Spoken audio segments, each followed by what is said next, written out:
Merhaba sevgili öğrenciler, yine sizinle dersimize devam ediyoruz. Sizinle birlikte birinci sınıf için ikinci bölümden birinci ünite bir dersimiz kaldı. Onu tamamlayacağız. Sonra yeni bir ünite giriyoruz. İkinci dersimiz nedir? Taş nedir? Taş. Acaba taş nedir? Taş hangi şeylerden oluşur ve nasıl bir nesnedir? Taş, yerde bulunan cansız nesnedir. Nerede bulunan? Yerde bulunan cansız nesnedir. Taş, yerde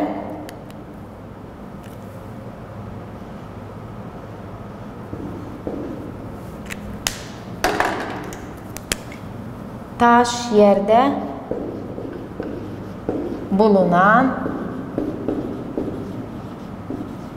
cansız nesnedir. Taş nasıldır? Yerde bulunan cansız nesnedir. Taş çok küçük parça kayalardan oluşur ve yerde bulunan cansız nesnedir. Taşın değişik çeşitleri vardır. Değişik çeşitleri. Bazı taşlar vardır, hacmi büyüktür. Bazıları ise küçüktür. Taşların değişik renkleri vardır ve taşların dokunuşu sert veya buruşsuzdur. Sert veya buruşsuzdur. Taşın değişik çeşitleri vardır. Taşlar var büyük. Bazı taşlar nasıl? Büyük. Bazıları ise küçük. Bazı taşlar var büyük, bazıları ise nasıldır? Küçüktür. Ve ayrıca taşların renkleri vardır. Taşların değişik renkleri vardır. Taşların değişik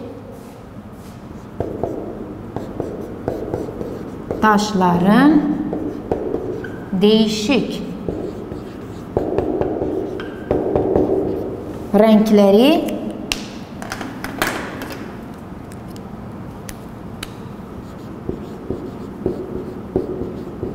vardır. Taşların dokunuşu nasıldır? Taşların dokunuşu sert veya buruşsuzdur. Taşların dokunuşu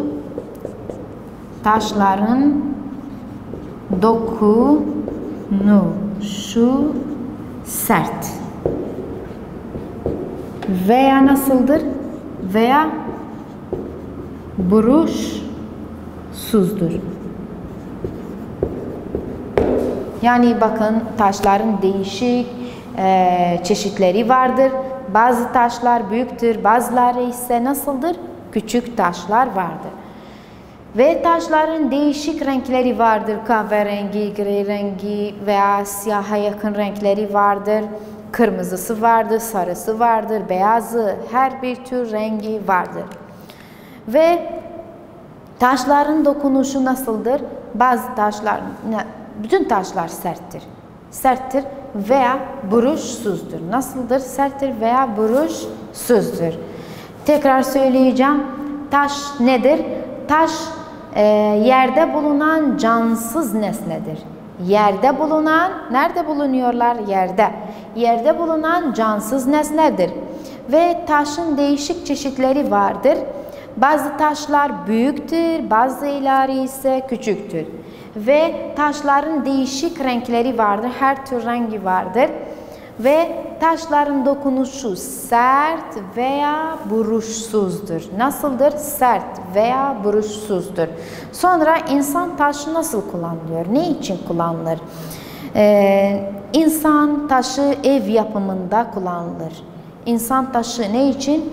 Ev yapımında taş kullanıyorlar. Ev, binalar böyle ne kullanılır? Taş. Süleymaniye doğusundaki Ahmet Ağa yazlığında taşla yapılmış ev. Ne güzeldir. Taşla yaptılar. Sayfa 71'de. Bu ev taşla yaptılar. Daha sonra insan taşı cam yapımında, pencereler, cam hangi şeyle oluşmuş? Tabii ki taştan. Yani insan taş cam yapımında kullanılır, hem de ev yapımında kullanılır. Cam yapımında kullanılır, cam yapımında ve ev yapımında ne kullanılır? Taş kullanıyorlar. Taşları cam yapımında kullanılır ve ev yapımında kullanılır. Tekrar söyleyeceğim. Taş nedir? Yerde bulunan cansız nesnedir. Yerde bulunan cansız nesnedir. Taşın değişik çeşitleri vardır. Bazı taşlar büyük, bazıları ise küçüktür.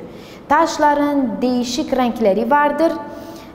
Hem de dokunuşu sert veya buruşsuzdur. İnsanlar ne için taş kullanıyorlar? Cam yapımında kullanılır, hem de ev yapımında taşı kullanırlar. Evet, şimdi başka bir şey kaldı, o da kum. Kum nasıldır? Kum taşın çok küçük tanecikleridir. Kum taşın çok küçük tanecikleridir.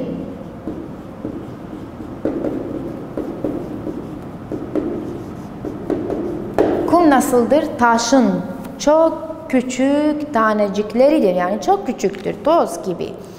Kum taşın çok küçük tanecikleridir. Sayfa 70'de baksanız. Üzerindeki resim bu değişik taşlardır. Renkleri, hacimleri hepsi buruşsuz taşlardır. Ama aşağıda kumdur. Nedir? Kum. Kum taştan farklıdır. Farklıdır. Nasıldır? Kuş taşın çok küçük tanecikleridir. Taşın çok küçük tanecikleridir. Taşın çok küçük tanecikleridir. Çok küçük tanecikleri. Şimdi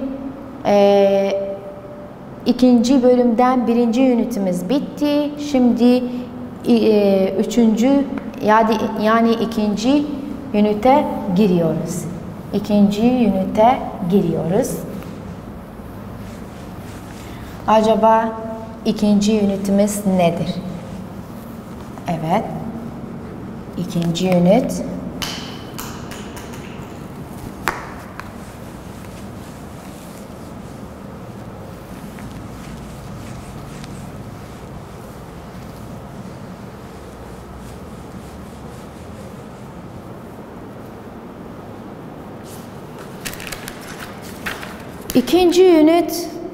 İkinci ünitte hava okuyacağız.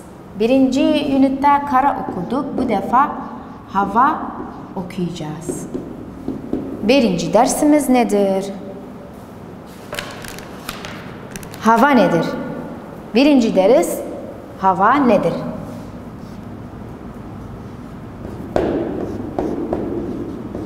Hava nedir? Evet. Havanın değişik durumları vardır. Havanın değişik durumları nedir?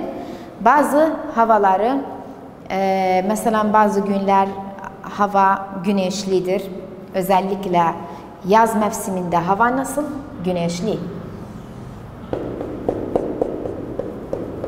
Güneşli. Ve kış mevsiminde ne var? Yağmur. Hava nasıldır bu defa? Yağmurlu. Bu hava kış mevsiminde böyle olur. Yağmurlu. Yağmurlu. Sonra hava vardır. Kış mevsiminde böyle oluyor. Karlı. Karlı. Kar yağar. Ve rüzgarlı. Şimdi ben burada bir ağaç yapıyorum. Bu ağaç Rüzgar olduğu için biraz eğik oldu bakın. Bu nedir? Karlı. Yani rüzgarlı. Rüzgarlıdır. Çünkü burada ne vardır? Rüzgar var.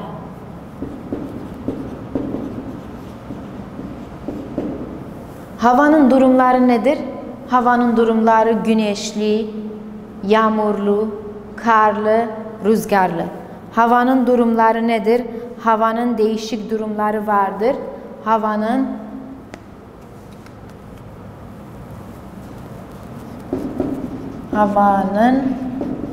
değişik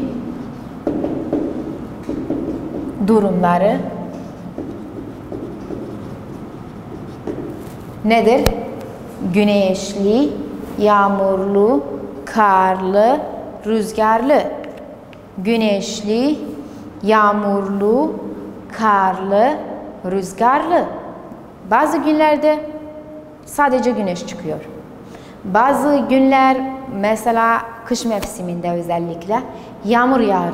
Kış mevsiminde kar yağıyor. Bazen sadece bulut vardır. Bulut çıkıyor. Bazıları ise rüzgarlı olur. Özellikle hangi mevsimde rüzgarlı olur? Hava sonbaharda. Sonbaharda çok rüzgar vardır. Havanın değişik durumları vardır. Hava güneşli veya yağmurlu ya da karlı veya rüzgarlı. Tekrar söyleyeceğim. Güneşli, yağmurlu, karlı, rüzgarlı. Bunlar havanın değişik durumlarıdır. Eğer ben sizden sorsam havanın değişik durumları nedir? Havanın değişik durumları nedir? Böyle cevap veriyorsunuz. Güneşli, yağmurlu, karlı, rüzgarlı. Güneşli, yağmurlu, karlı, rüzgarlı. Hava ya da karlı olur. Hava dışarıdaki hava durumudur. Hava dışarıdaki hava durumudur. Hava durumu ölçeğimiz vardır. Şimdi hava durumu ölçeği bahsediyorum. Hava durumu ölçmek için birkaç araç vardır. Burada rüzgar ölçer vardır. Ne vardır? Rüzgar ölçer. Rüzgar ölçer. Rüzgar ölçer nasıldır? Böyle bir araç vardır. Bu araç iki gülden oluşur. Rüzgarın gülü diyorlar. Şöyle. Bu nedir? Rüzgar ölçerdir. Rüzgarın hızını ölçer. Rüzgar ölçer nedir? Rüzgarın hızını ölçer. Rüzgar ölçer, rüzgarın hızını ölçer. Rüzgarın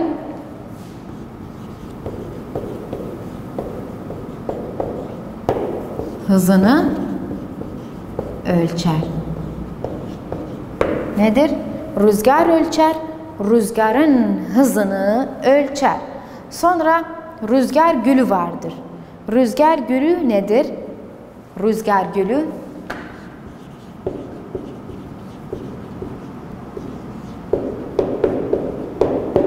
bu defa rüzgarın yönünü ölçer. Rüzgarın yönünü ölçer. Bakın burada. Rüzgar ölçer, rüzgarın hızını ölçer. Eğer hava çok rüzgar çok kuvvetli, şiddetli olsa rüzgar ölçer nasıl dönüyor? Hızlı bir şekilde dönüyor. Rüzgarın hızını ölçer. Eğer yavaş olsa yavaş bir şekilde dönüyor. Yani rüzgarın hızını ölçer. Yavaşlığını veya hızlığını ölçer. Rüzgar ölçer, rüzgarın hızını ölçer. Rüzgar gülü, rüzgarın yönünü hangi yönde rüzgar geliyor? O yandadır ya da diğer taraftadır geliyor. Rüzgarın yönünü ölçer, belirtiyor. Sonra yağmur ölçer vardır. Biz nasıl biliyoruz yılda kaç miktarda yağmur yağdı. Burada bir aracımız vardır. O araç adını yağmur ölçer. Yağmur ölçeden önce rüzgar ölçerin aracı size göstereceğim. Bak, rüzgar ölçer sayfa 78'de bu rüzgar ölçerdir. Rüzgarın hızını ölçer. Sonra rüzgar gülü vardır. Burada rüzgarın yönünü ölçer. Rüzgarın yönünü ölçer. Sayfa 79'da yağmur ölçer vardır. Bu araç görüyor musun? Bu yağmur ölçerdir. Yağmur ölçer. Yağmur ölçer nedir?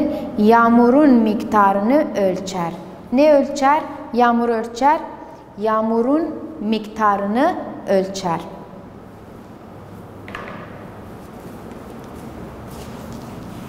Burada yazıyorum.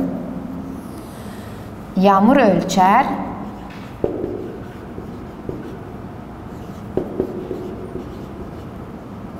Yağmurun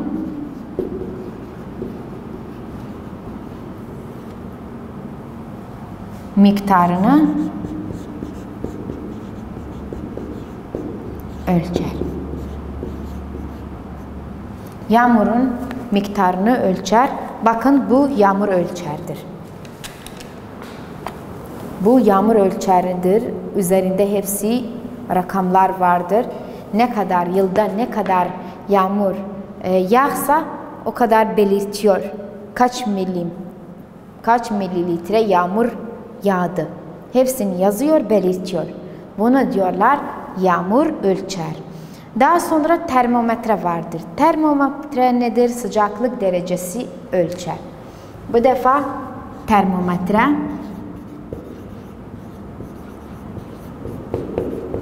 nedir? Sıcaklık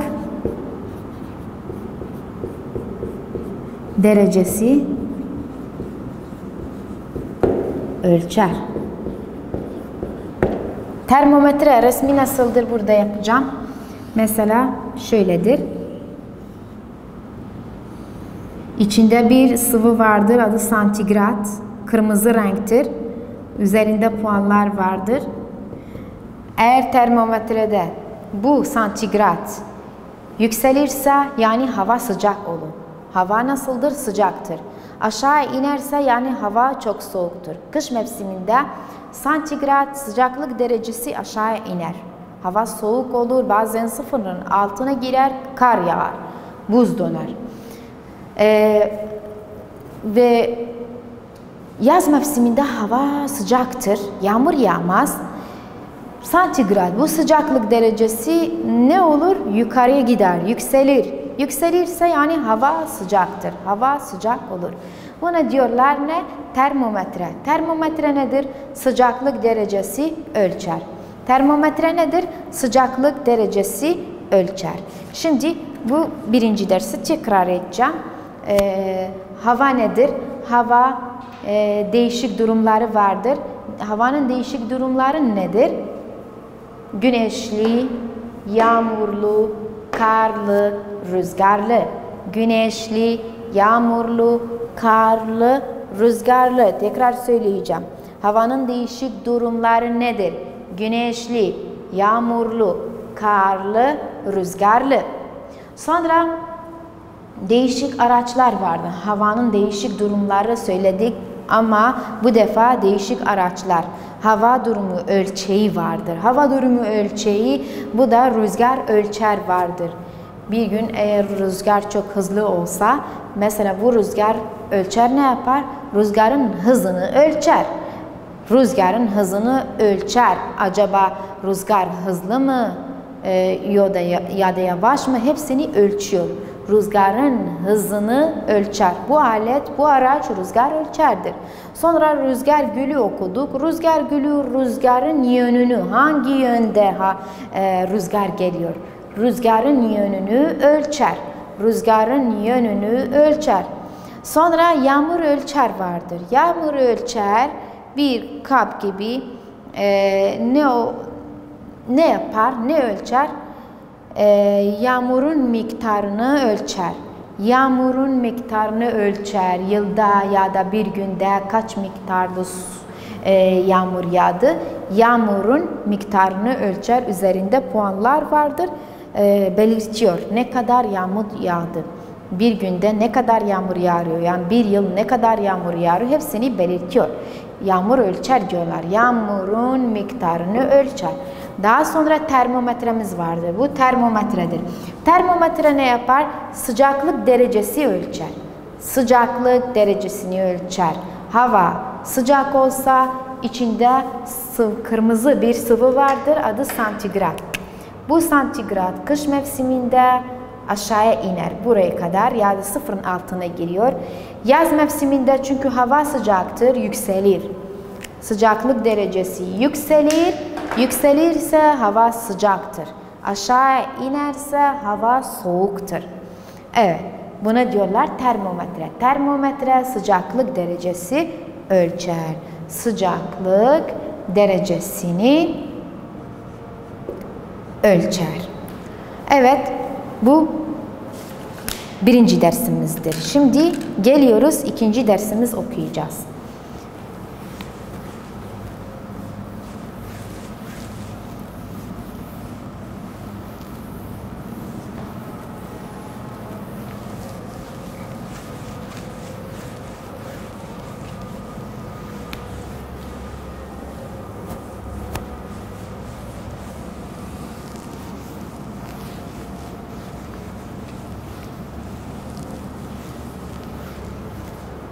Şimdi ikinci dersimiz hava durumu oluşturanları nelerdi? Hava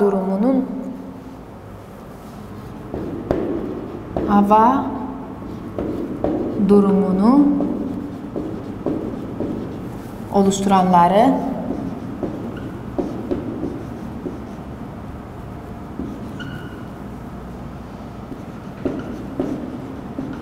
nelerdir?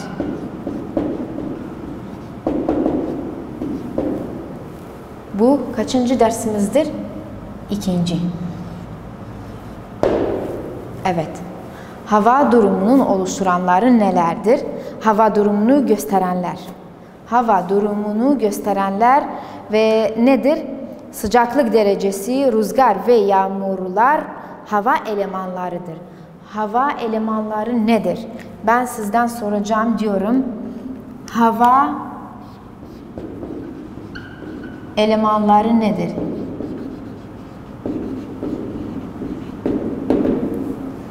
Hava elemanları nedir acaba? Hava elemanları sıcaklık derecesi, rüzgarlar ve yağmurlar hava elemanlarıdır. Sıcaklık derecesi,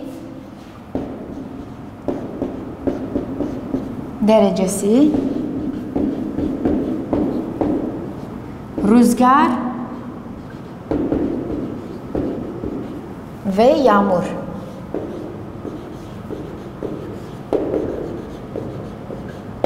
Havanın elemanlarıdır.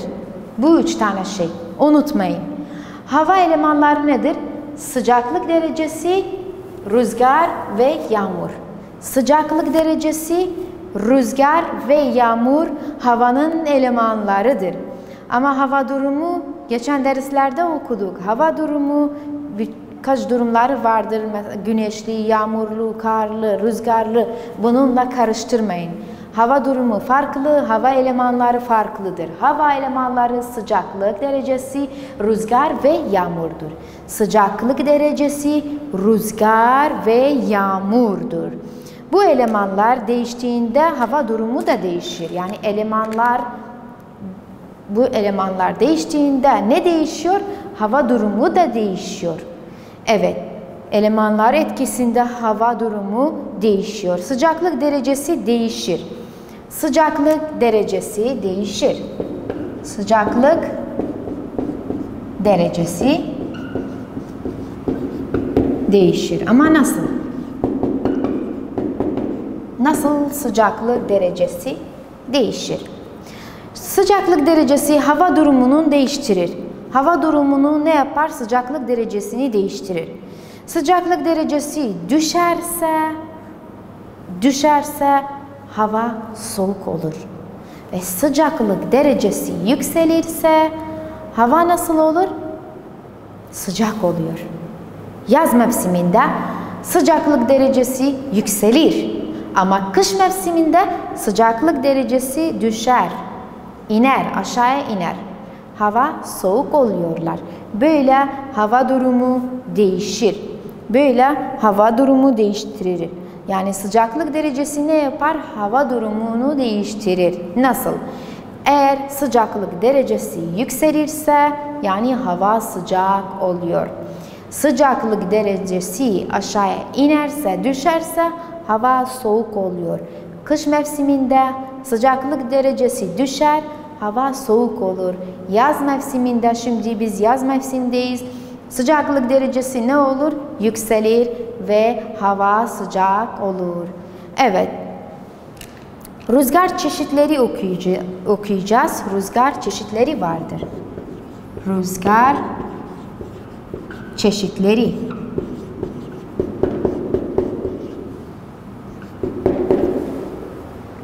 Rüzgar çeşitleri nasıldır? Rüzgar hareket eden havadır. Önce rüzgar hareket eden havadır. Rüzgar hareket eden havadır. Rüzgar hareket eden havadır. Biz rüzgar hissediyoruz. Ne zaman rüzgar varsa kapılar veya ağaçlar böyle eğilir ya kapı böyle gelip gidiyor, hareket ediyor. Ya da eğer bir bayrak bir yerde var ise görüyoruz. Mesela eğer bir gün rüzgar var ise şiddetli olursa bu bayrak böyle ne olur? Hareket ediyor. Rüzgar olmasa bayrak kendi yerinde kalıyor, hareket etmez. Ağaçlar da aynı böyle hareket etmezler. Rüzgar hareket eden havadır. Nedir? Hareket eden havadır ve rüzgar çeşitleri vardır. Rüzgar, bakın bu resme iyice bakın sayfa 82'de. Sayfa 82'de birinci resimde bayrak nasıldır? Rüzgar yok. Aşağıya indi yani rüzgar yoktu. İkincide rüzgar sakindir. Yani rüzgar var ama nasıldır? Sakin, yavaş. Evet. Üçüncü resimde rüzgar normaldir. Nasıldır? Normal bir şekilde hareket ediyor. Rüzgar normaldir. Ama dördüncü resimde rüzgar nasıl? Şiddetli, kuvvetlidir. Bak nasıl eğilir, nasıl hareket ediyor. Yani rüzgar çeşitleri vardır. Rüzgar yoktur ya da rüzgar sakin, normal ya da rüzgar şiddetlidir. Ya rüzgar sakindir, ya normaldir, ya şiddetli, kuvvetli olur. Eğer kuvvetli olursa rüzgar, ağaçlara baksanız bazı ağaçlar eğilir, böyle sallanıyor ya hareket ediyor. Kapılar hareket ediyor. Yani rüzgar bakın çeşitleri vardır, sakindir, normaldir, ya rüzgar yoktur ya da çok kuvvetlidir. Rüzgar nedir? Rüzgar hareket eden havadır. Rüzgar hareket eden havadır. Rüzgar çeşitli vardır. Rüzgar yoktur ya da rüzgar sakindir ya rüzgar normaldir ya da rüzgar kuvvetlidir. Yağmur yağmak. Yağmur nedir? Yağmur sudur. Yağmurdan aşağı iner. Yağmur nedir? Yağmur sudur. Gökten aşağı iner. Yağmur sudur, gökten aşağı iner. Kürdistan bölgesindeki yağmur en çok kış mevsiminde yağar. Nerede yağar? Kış mevsiminde Kürdistan bölgesinde çok yağmur yağar. Yağmur nedir? Yağmuru bilin. Yağmur sudur. Gökten iner, aşağıya iner. Yağmur nedir? Sudur. Su damlalarıdır. Ve gökten aşağıya iner. Ve Kürdistan bölgesinde özellikle kış mevsiminde yağmur yağar. Birçok miktarda yağmur yağar. Rüzgar çeşitleri tekrar söyleyeceğim. Rüzgar nedir? Rüzgar hareket eden havadır. Hareket eden havadır ve çeşitli rüzgarlarımız vardır. Bazıları yoktur, bazıları sakindir yani normaldir ya da çok kuvvetlidir. Yağmur nedir? Yağmur sudur. Gökten aşağıya iner. Gökten aşağıya iner ve kış mevsiminde yağmur yağar. Sevgili öğrenciler, şimdilik de konumuz buraya kadar sona erdi. İzlediğiniz için teşekkürler. Hoşça kalın.